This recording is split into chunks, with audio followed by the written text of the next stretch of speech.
আপনারা দেখছেন N24 TV আর সঙ্গে রয়েছি আমি সাজিদ। চোখ রাখবো বিস্তারিত খবরে। রাজভবনে যাওয়ার পথে পুলিশি বাধার মুখে রাজ্যের বিরোধী দলনেতা শুভেন্দু অধিকারী আজ আক্রান্ত ঘরছাড়া ভোট পরবর্তী হিংসায় আক্রান্ত ঘরছাড়া বিজেপি কর্মীদেরকে সঙ্গে নিয়ে রাজভবনে রাজ্যপালের সঙ্গে দেখা করার উদ্দেশ্যে যান বিরোধী দলনেতা শুভেন্দু অধিকারী, কিন্তু সেখানেই ঘটে বিপত্তি। রাজভবনে যাওয়ার পথে পুলিশি বাধার মুখে পড়েন তিনি। পুলিশের বাধায় তিনি শেষ মুহূর্তে রাজভবনে ঢুকতে পারেননি এবং রাজ্যপালের সঙ্গে দেখা করা হয়ে ওঠেনি। রাজ্যপালের সাথে দেখা না করে এবং পুলিশি বাধার মুখে পড়ে ক্ষোভ উগরে দিয়েছেন বিরোধী দলনেতা শুভেন্দু অধিকারী। সাংবাদিকদের সামনে ঠিক কি বলেছেন চলুন শুনে নেওয়া যাক। আমার মনে হয় ৭৭ সালে এমার্জেন্সির সময়ও এই জিনিস হয়নি। আমি বিরোধী দলনেতা, আমাকে 1 ঘন্টা এখানে আটকে রাখা হয়েছে। আমার সিকিউরিটিকে, পিএসওকে কলকাতা পুলিশের লোকেরা বলল অপেক্ষা করুন, জেনে আসছি, আর জেনে আসেনি।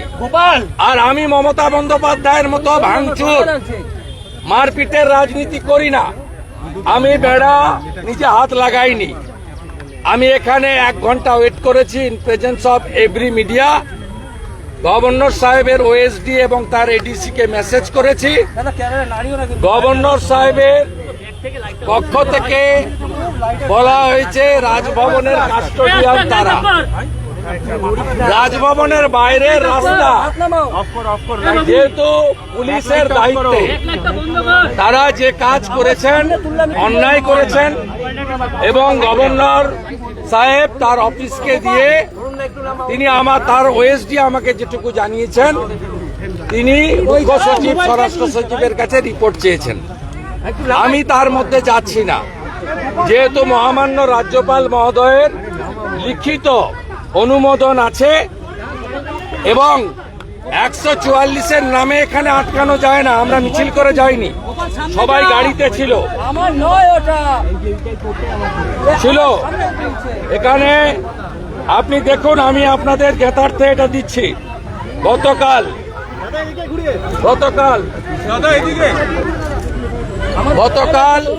Governor office 200 victim with LOP.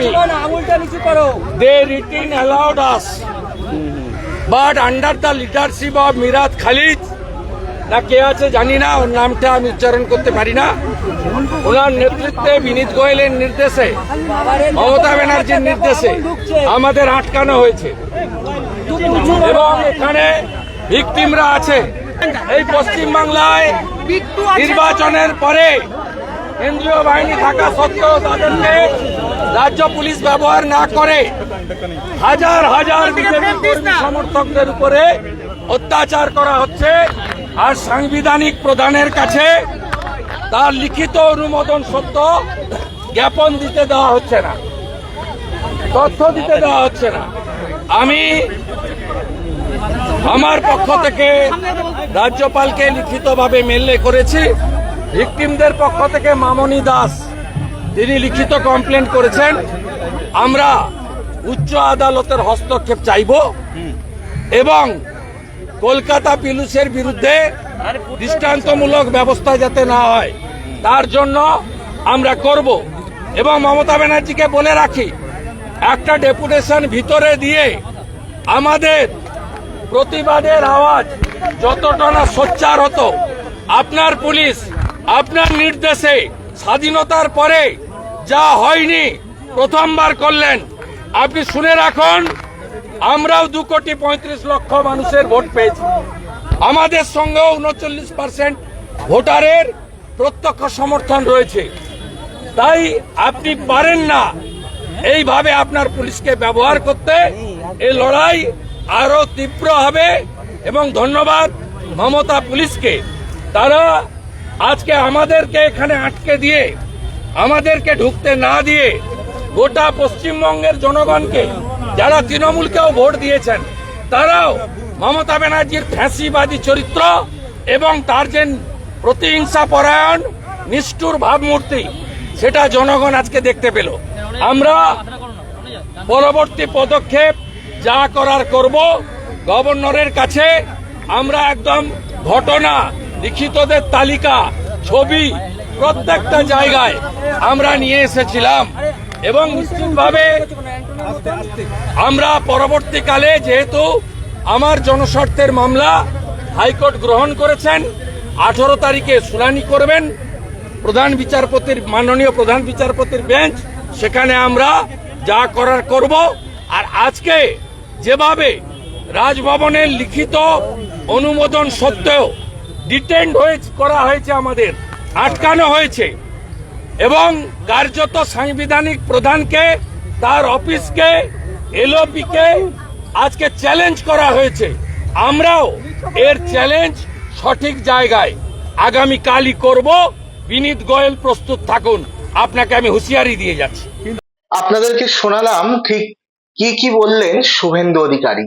আরো অনেকেই বক্তব্য দিয়েছে, তবে মেন যে বিষয়টি সেটি আপনাদের সামনে তুলে ধরলাম। আজ রাজ্যপালের সঙ্গে সাক্ষাৎ করার কথা ছিল রাজ্যের বিরোধী দলনেতা শুভেন্দু অধিকারীর, এবং তার সঙ্গে ছিল ঘর ছাড়া আক্রান্ত যে সমস্ত বিজেপি কর্মীরা, সেই বিজেপি কর্মীদের কিছু অংশ কিন্তু তার সঙ্গে ছিল। তারা রাজভবনে যাচ্ছিল, কিন্তু সেখানেই কিন্তু রাজভবনের সামনে তাদেরকে পুলিশ আটকে দেয় এবং শেষ মুহূর্তে যখন রাজভবনে ঢুকতে পারেননি অনেক অপেক্ষা করার পরেও, তখন সাংবাদিকদের সামনে একেবারে বিস্ফোরক এবং ক্ষোভ উগরে দেন শুভেন্দু অধিকারী। রাজ্যের শাসক দল তথা তৃণমূল কংগ্রেসকে কিন্তু এক হাত নিলেন শুভেন্দু অধিকারী। তিনি চ্যালেঞ্জ করলেন যে এইভাবে তাদেরকে রোখা যাবে না, এই আজকের যে এইভাবে তাদেরকে বাধা দিয়ে আরো কিন্তু তাদেরকে শক্তিশালী করে দিল রাজ্যের শাসক দল। এবং তিনি পুলিশ সুপার এবং যারা রয়েছেন সেই সমস্ত পুলিশ কর্তৃপক্ষকেও কিন্তু এক হাত নিতে ছাড়লেন না। তিনি আগামী দিনে আরো এই লড়াই জোরদার হবে, এমনটাই কিন্তু তিনি জানালেন সাংবাদিকদের সামনে। আপনারা দেখলেন সেই ছবি।